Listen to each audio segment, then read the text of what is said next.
बिस्मिल्लाहिर्रहमानिर्रहीम। अस्सलाम वालेकुम प्यारे बच्चों, कैसे हैं आप? यकीनन खैरियत से होंगे और खूब दिल लगाकर पढ़ाई कर रहे होंगे। मैं हूं आपकी मौलमा मिस आयशा नवाज़। हम पढ़ रहे हैं उर्दू जमात अव्वल। आज हम सबक नंबर 15 का आगाज़ करेंगे, जिसका उन्वान है आओ मिलकर काम करें।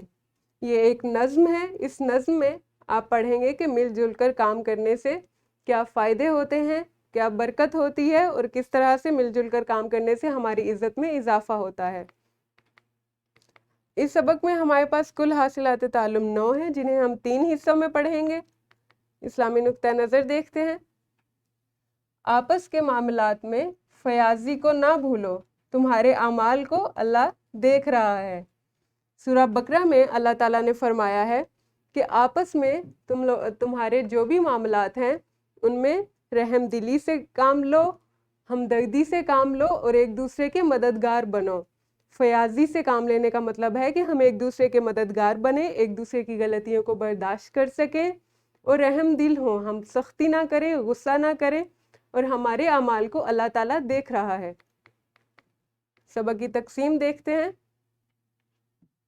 पहले हिस्से में हम पढ़ेंगे हम आवाज़ अल्फाज बना सकें, मुज़क्कर और मोनस में फ़र्क कर सकें। सबक के दूसरे हिस्से में हम पढ़ेंगे सादा अल्फाज सुनकर लिख सकें, हरूफ अल्फाज सादा जुमले देखकर लिख सकें, रोज़मर्रा की अशिया देखकर उनका चंद जुमलों में तारुफ करा सकें, आहंग और लय के हवाले से सादा मिसरे, अशार और नज़में सुनकर लुत्फ़ उठा सकें।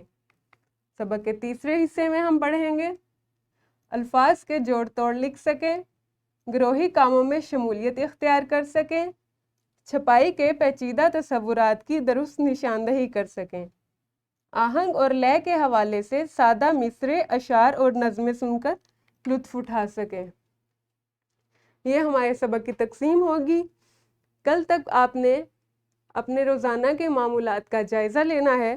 आपने ये देखना है कि किन किन कामों में आप अपने वालिदैन की या अपने बहन भाइयों की मदद करते हैं, कौन से घर में ऐसे काम हैं जो आप सब लोग मिलजुल कर करते हैं, और उन कामों में आपका रवैया कैसा होता है और जो आपके साथ काम कर रहे हैं उनका रवैया कैसा होता है। कल आप अपनी मुअल्लिमा को जमात में बताएंगे, उसके बाद सबक का बाकायदा आगाज़ करेंगे इंशाल्लाह। अल्लाह हाफिज़, शुक्रिया।